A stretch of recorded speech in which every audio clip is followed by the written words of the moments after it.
Det er jo så Søfartsstyrelsens hovedside, og det er lidt, jeg indrømmer, det kan være lidt dumt, når man skal gå derind, men man skal gå hen på skole- og udlejningssejlads herhenne, og så klikker på den. Så er det gemt, for at sige det, derinde. Og så skal vi ind under passagersejlads. Så herinde, der har vi samlet alt nyttigt vedrørende sejlads med passagerer i mindre både. Og vi har også samlet, at man i tvivl om det hele taget er erhvervssejlads. Fordi, hvad nu hvis jeg bare lige får 100 kroner til benzinen, er det så erhvervssejlads? Og så videre. Men hvis man vil have sit fartøj godkendt til sejlads med passagerer, så er der selvfølgelig nogle regler, man skal opfylde. Og det er sådan alt efter bådens størrelse og motorens størrelse. Alle fartøjer, der skal godkendes, de skal som udgangspunkt have sådan en her. Nu den her taget for en Poga. Og det er den, der fortæller os i Søfartsstyrelsen, at båden er konstrueret efter nogle regler, hvor vi bliver oplyst, hvad kan den have af passager- og motoreffekt osv. Der, hvor der står kategori, og så C, det er, hvad bådens skrog er bygget til i bølgehøjder osv. Og det er jo sådan noget, vi bruger i vores godkendelse til, hvor langt man må sejle væk fra havnen. Så kan man se, at den her, det er så en lille en, så er der et max, og så et symbol af nogle personer, og så er der 4. Så det vil sige, at den her, det er så en lille Poga 400, så vidt jeg husker. Den er kun konstrueret til at have max 4 personer. Så kan man se, hvor meget last den må have. Den må have 330 kilo.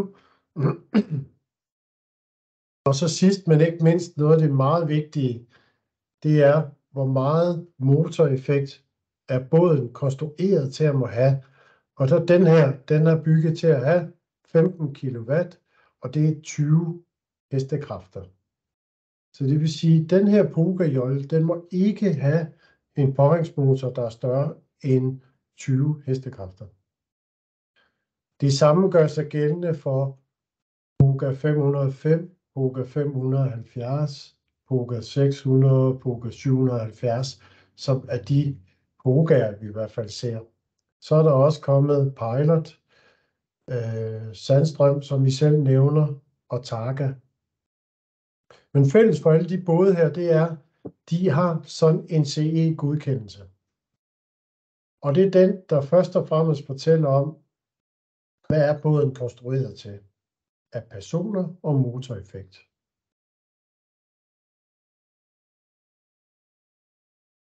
Og når vi har det, skal vi se, så kan vi gå ind her på Søfartsstyrelsens hjemmeside, så kan vi, hvis vi kigger på den der hedder krav, så har vi samlet det i sådan et skema hernede, hvor når vi kender, hvad for en båd det er, og hvor lang den er, og hvor meget motoreffekt den har, jamen så kan vi blive lidt ind her og finde reglerne. Vi opererer med, hvis man ser nedad, så står der noget, der hedder et dimensionstal. Det står heroppe. Dimensionstal, det er et udtryk for, hvor lang og bred båden er. Der opererer vi i det, der hedder dimensionstal over eller under 20. Og det er nemlig, fordi går vi ind i reglerne, det står også heroppe, fartøjets størrelse i dimensionstal, fartøjets længde gange bredde. Så de første 2 ting, når vi skal gå ind og kigge på båden, det er dimensionstallet, og så også motoren. Vi kan have den kategori af både, der hedder dimensionstal mindre end 20. Det vil være Poga 500, Poga 600, Poga 770. De er i den her dimensionstal under 20. fordi bådens længde gange bredde giver et tal, der er mindre end 20. Så skal vi så kigge på, ved at gå henad til højre, hvor meget motoreffekt, altså hvor stor påhængsmotor sidder der på båden. Sidder der mindre end 100 kW, det er 136 hestekræfter omregnet. Eller har vi mere end 136 heste? I den her nederste kategori, altså dimensionstal mindre end 20 og mindre end 136 heste, så kan man se, at der står, at fartøjet skal ikke synes. Og det betyder, at Søfartsstyrelsen behøves ikke komme og godkende fartøjet. Og det behøves ikke at være registreret til erhvervsbrug i skibsregister. Et fartøj af den type, en mindre pokerjolle med mindre end 136 hestekræfter. Så må man i princippet gerne begynde at sejle med passagerer. Men man skal dog lave det, der hedder en sikkerhedsinstruks. Og sikkerhedsinstruksen er faktisk noget af det, som vi vurderer er det allervigtigste. Det er en udførlig beskrivelse af, man kan se hernede, den skal indeholde de her ting. Vi har også noget informationsmateriale, vi kan sende ud om det. Men det er ligesom den, der beskriver over for Søfartsstyrelsen, og selvfølgelig også sine passagerer, hvad er det for nogle sejladsaktiviteter, vi har? Hvad har vi af redningsmidler? Hvad skal vi passe på, når vi er ude at sejle? Is, tåge osv. Den skal man udfærdige, så kan man faktisk komme i gang med at sejle med passagerer. Har skabelonen, hvor der så står med en lille tekst, hvad man skal beskrive. Og den har vi både på dansk, engelsk og grønlandsk. Ja. Og jeg har også sådan en, der hedder retningslinjer for det, som beskriver, hvad er det, man skal gøre. Og det var som sagt, hvis man har et fartøj, der er mindre dimensionstal end 20, det er Poker 500, 600 og så videre. Jeg selv Targa 25 og alle dem. Men der skal man jo så bare være opmærksom på motoreffekten. Snakker vi for eksempel en Targa 25-1 og så videre, så har de jo mere end 136 hestekræfter. Og det kan man også sætte på en Poker 770 og så videre. Så hvis du har et fartøj under dimensionstal 20, men mere end 136 heste, så er det nogle andre regler. Så skal fartøjet synes og godkendes af Søfartsstyrelsen. Og man skal registreres i fartøjsfortegnelsen i skibsregisteret. Man skal også lave sikkerhedsinstruks. Og så er der også nogle regler for dem, der skal sejle båden, altså besætningen, at de skal have et certifikat, der giver dem ret til at må sejle med båden. Så allerede der kommer der væsentligt flere regler til. Og ved at klikke her, så kan man komme ind i de forskellige regelsæt. Den sidste kategori, jeg lige vil nævne, inden vi går videre, det er den her nede i den grå kasse. Det er så de store af dem, vi kalder 12-paks fartøjer, Targa 37 og så videre. Det er de helt store, som I kender fra Disco Line og så videre. Og der er der sådan 2 sæt regler, der gælder for det, fordi der er et sæt regler, som går ind og kigger på skroget og den måde, som fartøjet er bygget på, fordi der skal være isforstærkning, og der er specielle krav til elanlægget ombord og så videre. Så det er den store kategori. Der er væsentligt flere regler, der gælder. Men det er i hvert fald de 3 typer af kategorier, der er når vi snakker sejlads med 12 passagerer. Der er i reglerne lavet sådan, at som du kan se i den med mere end under dimensionstal 20 med mere end 136 hestekræfter og over dimensionstal 20. Der er jo regler om, der skal være 2 mands besætning. Men hvis man sejler 2 godkendte fartøjer sammen, så må man faktisk nøjes med 1 mands besætning på dem begge 2. Men ellers er det ikke muligt at få dispensation. Der er jo så forskellige måder, man kan have, hvad kan man sige, sin matros besætningsmedlem nummer 2. Reglerne siger, at det må godt være en, der laver noget andet ombord. Der er nogen, de bruger, at det for eksempel er en turistguide, som er fast i Grønland, og som følges ad med gæster. Når han så kommer ned, eller hende kommer ned på skibet, jamen så fungerer vedkommende som matros også. Men som vi siger til vores kunder, er I i tvivl, så hellere ring til os, eller skriv til os en gang for meget, så kan vi i hvert fald guide jer, om det overholder reglerne. Der er kun krav om certifikat, som det hedder et sønæringsbevis til sejlads i handelsskib. Det som man også kalder et 12-paksbevis. Der er kun krav til, at det er bådens fører, der skal have det. Besætningsmedlemmet skal instrueres i nogle ting ombord, som står og fremgår af reglerne. Men det er kun føreren af båden, der skal have selve 12-paks uddannelsen.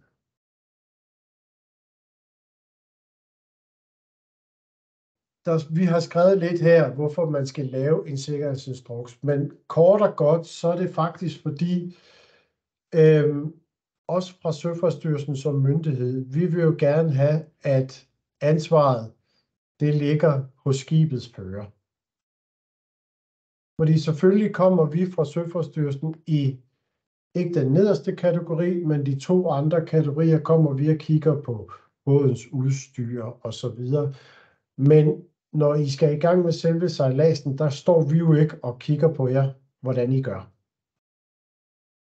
Så derfor har man lavet krav til den her instruks om, at det er den, som skibets fører skal udføre sin sejlads efter. Sådan lidt simpelt, hvilket fartøj, det er jo navnet på det. Og rederen, jamen det er jo skibets ejer. Hvem der ligesom ejer skibet, hvem er det, som myndighederne skal kontakte på telefon, hvis nu der sker noget.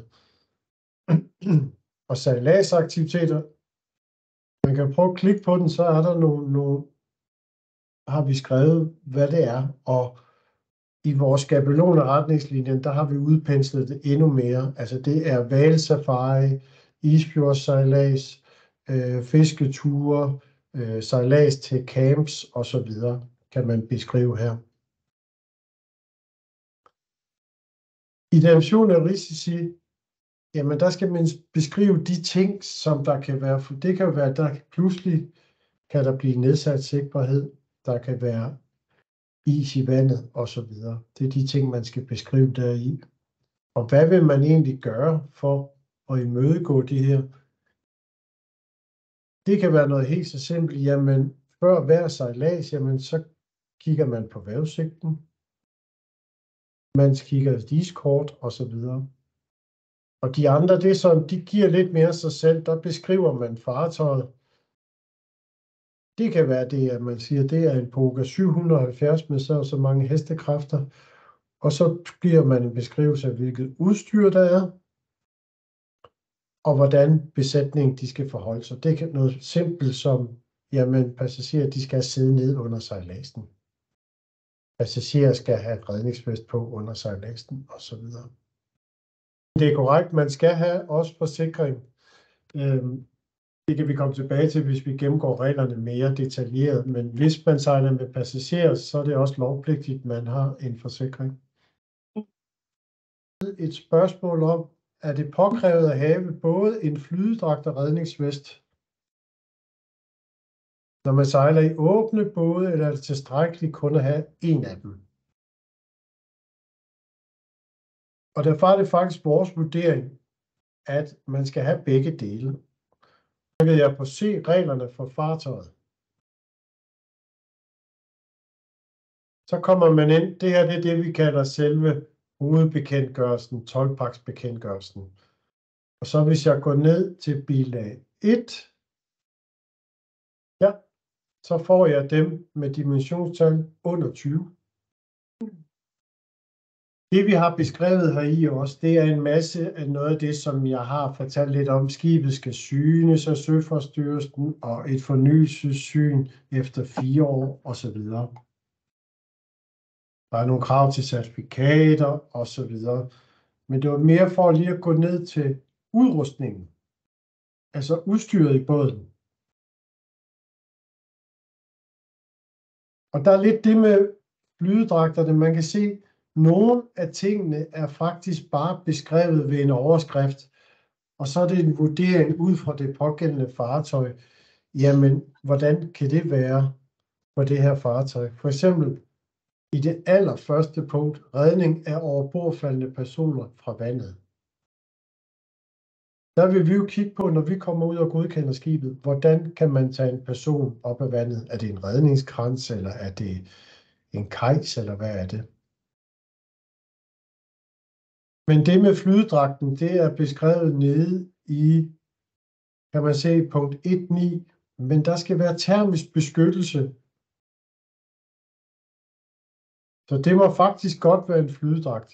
Men som man kan se længere ned, så skal man også have en redningsvest. Så man skal faktisk have begge dele. Både dragt og redningsvest. Og jeg vil sige, det er særlig vigtigt i de åbne både, fordi der har du jo ikke mulighed for at kan komme ind i en kabine og forlægge. Og så er der en ting, man skal være meget opmærksom på med hensyn til redningsvestene. Det står der i punkt 3.2. Der er nogle flydedragte, de har en lille smule opdrift inden i sig. Men ikke alle sammen er konstrueret, så de har nok. Så der står faktisk på introduktion til flydedragten, at den skal bæres sammen med en redningsvest. Så nogle af de dragter, man kan købe, der er det konstrueret på den måde, at du skal have en redningsvest oven på din dragt, for at du har tilstrækkeligt med opdrift. Og der har vi beskrevet her i punkt 3.2, at redningsveste, som skal anvendes i forbindelse med en dragt, de skal altså have en opdrift på 275 newton. Så der er også noget, man skal være ekstra opmærksom på der, når man er ude at vælge sit udstyr. Hvor står der redningsdragt der? Det er vel ikke det samme som en flydedragt? Nej, der er forskel. Det er korrekt. Redningsdragt, det er dem, som det er nogle gange sådan en neopren, altså dragt, eller en solasdragt. Men man må gerne have en flydedragt også. Det betragter vi også som termisk beskyttelse. Er de ikke også mere brugervenlige redningsdragter i stedet for flydedragter i forhold til redningsdragter? Jo, flydedragter ser vi tit i de åbne fartøjer, fordi de er måske også mere behagelige for passagererne at sidde med. Hvorimod en redningsdragt tager du i princippet først på, når du skal evakuere skibet. Så en flydedragt kan godt have to funktioner. Altså den holder passageren varm under sejladsen, navnlig hvis det er en åben fartøj. Hvorimod det er jo ikke særlig behageligt at sidde i sådan en stor solasredningsdragt eller tætsiddende redningsdragt. Men vi godkender begge dele. Så skal man registrere sin båd, før den kan anvendes til sejlads med passagerer. Og hvis ja, hvordan og hvor. Og hvis båden har mindre end dimensionstal mindre end 20 og mindre end 136 heste, så er det ikke nødvendigt at registrere sit fartøj.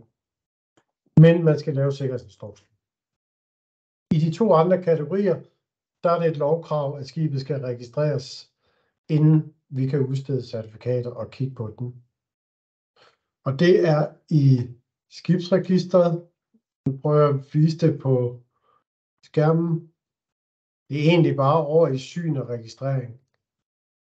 Og så kan man gøre det online ved hjælp af sit MitID. Men man skal have det i de mindre fartøjer, der er det fartøjsfortegnelsen. Og så er det, som sagt, det er et nationalitetsbevis, og der er lidt introduktion til det.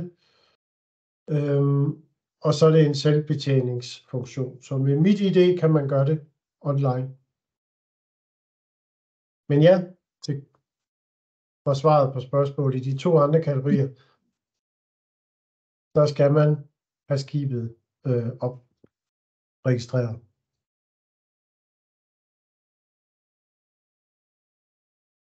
Så spørger I også, er det nødvendigt at have udstyr som VHF-radio, EPIR, redningsflåde, redningskrans osv. ombord? Ja, det er det, som vi snakkede om før på udstyrslisten. Igen er der lidt forskel på, om det er en underdimensionstal 20 eller overdimensionstal 20. Kommer man over dimensionstal 20 i de helt store fartøjer, så er der væsentligt flere krav til, hvad man skal have af udstyr. Det skal blandt andet ikke bare være en VHF-radio, det skal også være en MF-radio, som er en mellembølge. Redningsflåde, det er noget, man snakker meget om. Og der selv i dem under dimensionstal 20, der er det et lovkrav, at der skal være en redningsflåde. Og det skal være en SOLAS godkendt redningsflåde. Og det kan I se hernede. Kapaciteten for redningsflåden, som man kan medbringe både besætning og passagerer. Det var sådan med, om der skulle laves en sikkerhedsinstruks, og det skal der for alle kategorierne. Og så står der, at skal man medbringe en madpakke af sikkerhedsmæssige årsager. Ja, hvis man ikke har spist, inden man sejler. Altså, der er jo ikke noget krav i bådene om, der skal være nødproviant og så videre, så det bestemmer man lidt selv. Dog er der i de her, når man får sin endelige godkendelse af de her fartøjer, så må man maks sejle 4 timer fra nærmeste havn. Og det er fordi, der er et krav til skibene om, at i de mindre 2 første kategorier, der skal man bare have en førstehjælpskasse. I den over dimensionstal 20 skal man have noget, der hedder en medicinkiste C, hvor der er nogle forbindinger osv. Og med baggrund på de 2 medicinstørrelser, så har man vurderet, at 4 timer sejlads i tilfælde, at der skal ske noget, det er det, man maks må være væk fra den nærmeste havn, hvor der er mulighed for sygepleje.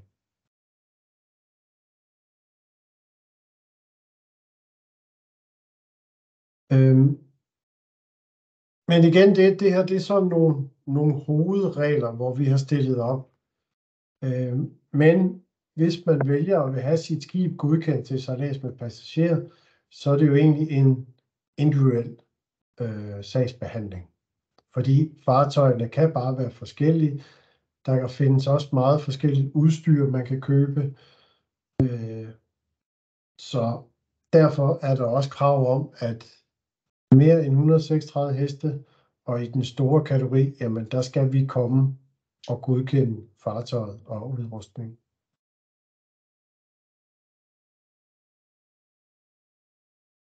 Men det er nogle af de ting, som vi sådan har listet op i reglerne under udstyr, hvor der så er åben for, jamen det kan man egentlig selv, det er sådan lidt efter vurdering, fordi vi skriver også for eksempel i listen under udstyr, navigering. Der skal være midler til navigering.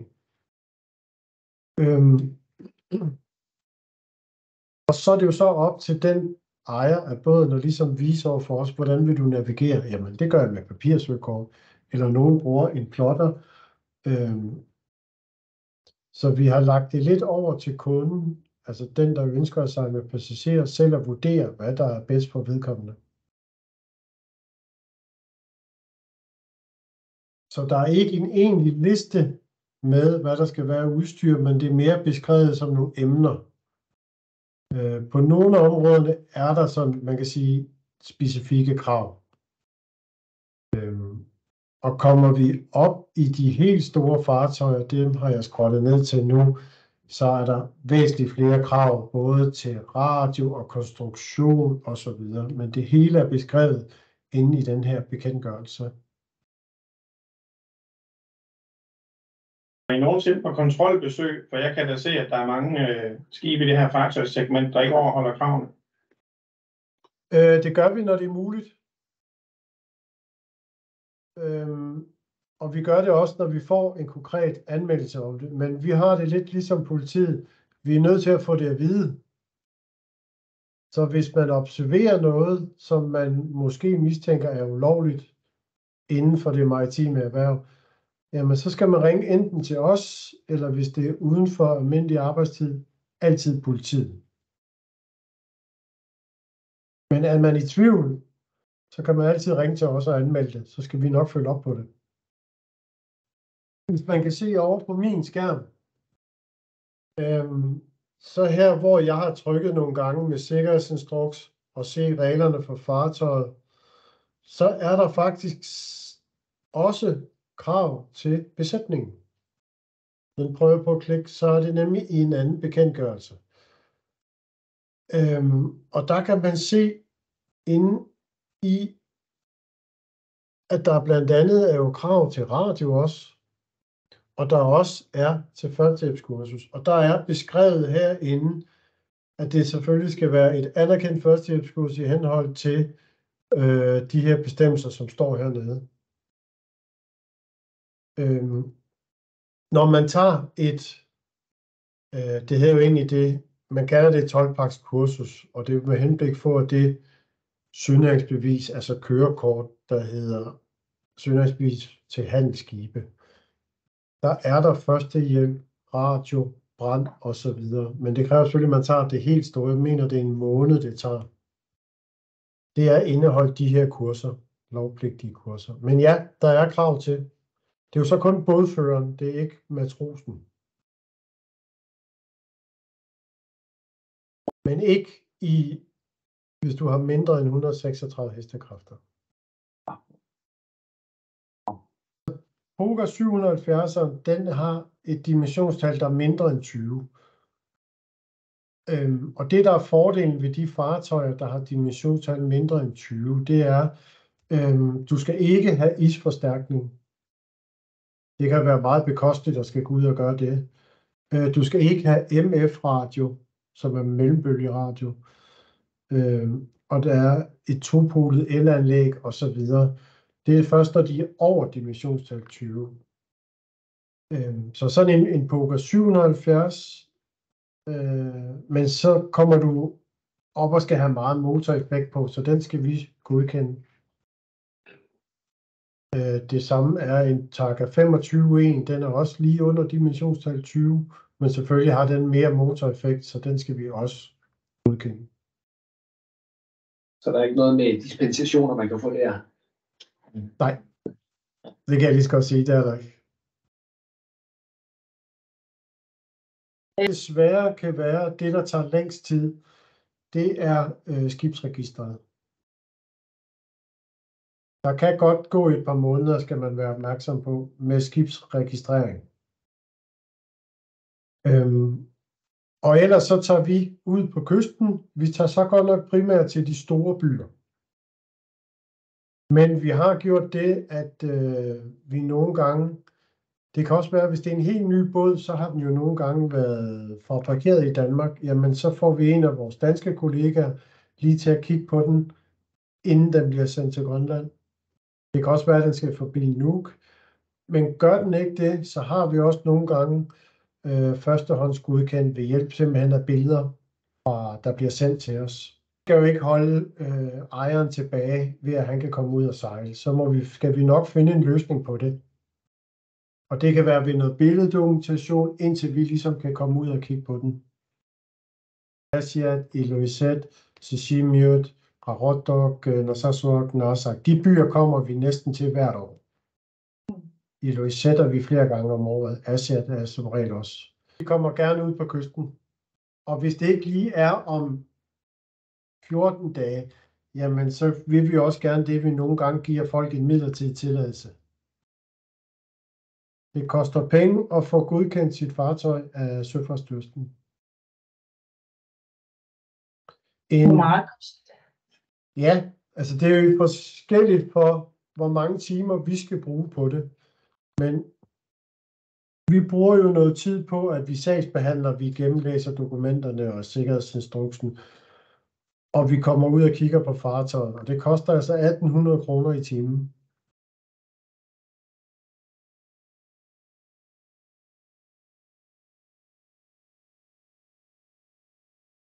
Men jeg tager altså ikke 1.800 kroner, hvis jeg bare skal svare på en e-mail, eller jeg skal blive ringet op. Det koster det ikke.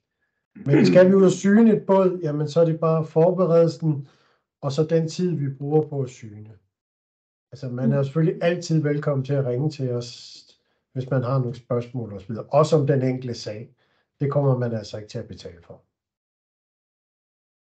Fangere, der sejler eller der fisker med licens, der er det jo lovpligtigt for dem at have registreret deres fartøj som erhvervsfartøj. Så de er i skibsregistret i forvejen, hvis man har en fiskerilicens. Hvordan den er registreret. Hvis den er registreret som erhvervsbrug, jamen så er det jo egentlig bare i godsøjne, at jeg skal komme ud og kigge på den, at den også kan godkendes til sejlads med passagerer, når den har udstyret. Man må helst ikke gøre begge ting på en gang. Fordi et fartøj kan kun have én fartstilladelse.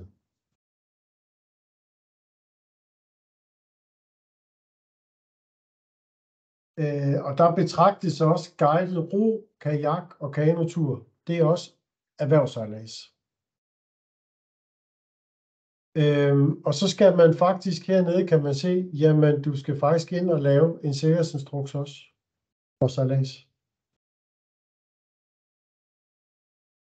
Og kajaksejlads.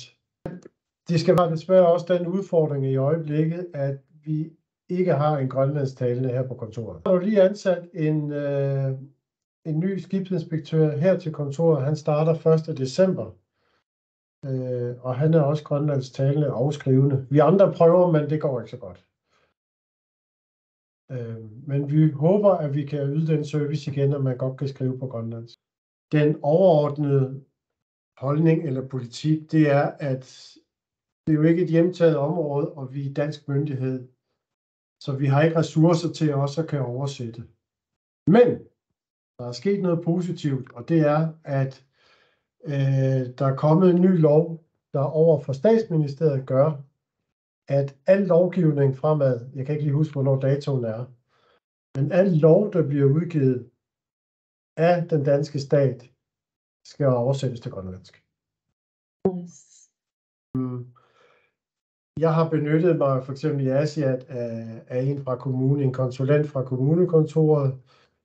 Så hvis vi har en kunde, som ikke er glad for at tale dansk, eller ikke kan tale dansk, hvis vi ved det på forhånd, jamen så vil vi prøve at gøre, hvad vi kan, for at finde ligesom en, der kan hjælpe os med det. Så hvis vi ved det lidt på forhånd, jamen, så prøver vi også at gøre, hvad vi kan, fordi det skal selvfølgelig ikke være en forhindring for, at båden eller skibet kan blive godkendt. Det man dog skal være opmærksom på, hvis man vælger at lave sin sikkerhedsinstruks på grønlandsk, det er, så er det i princippet kun passagerer, der kan læse og skrive grønlandsk, man kan tage med ud og sejle. Fordi det står der i reglerne, at sikkerhedsinstruksen skal være tilgængelig ombord, for at passagererne kan se den, hvis de forlanger det. Så hvis du vil ud og sejle med engelske turister, eller ja,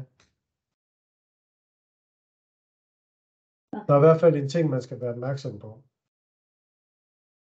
Der er nemlig lovkrav til, at man skal have en ansvarsforsikring, når man er bådejer. Nu ja, transportører, der udfører erhvervsmæssig passagertransport ved et skib, har pligt til at tegne en forsikring for passagerernes ansvar og deres bagage. Så det skal man gøre. Hvis de kigger på, jeg har delt min skærm, ikke også? Jo, paragraf 3. Jo. Hvis du så har taget det kursus, hvor du har bestået prøve i manøvrering og motorbetjening, altså duelighedsbevis i motorpasning, du har gennemført instruktion i brandudstyr og grundlæggende søsikkerhedskursus, så kan du sende de ting ind og få udstedt et sønderhængsbevis. Det andet med de 90 dage, det er, hvis du kun har taget den teoretiske, der skal du kigge herop, på baggrund af teoretisk duelighedsprøve. Og så kan du gå ud og sejle 90 dage, og så derefter kan du få sønderhængsbeviset. Men hvis du har det lange kursus, hvor du har fået duelighedsbevis i motorpasning, VHF osv., jamen så er du berettiget til at kan få sønderhængsbeviset. Hvis vi går op igen, så har vi den der hedder søfarende og bemanding. Og derinde, der kan vi lige gå lidt ned. Så her under søfartsbog og beviser, der kan du gå ind og trykke på sønderhængsbevis. Og så er det bare med mit ID, og så går du bare derudad, så er det selvbetjening.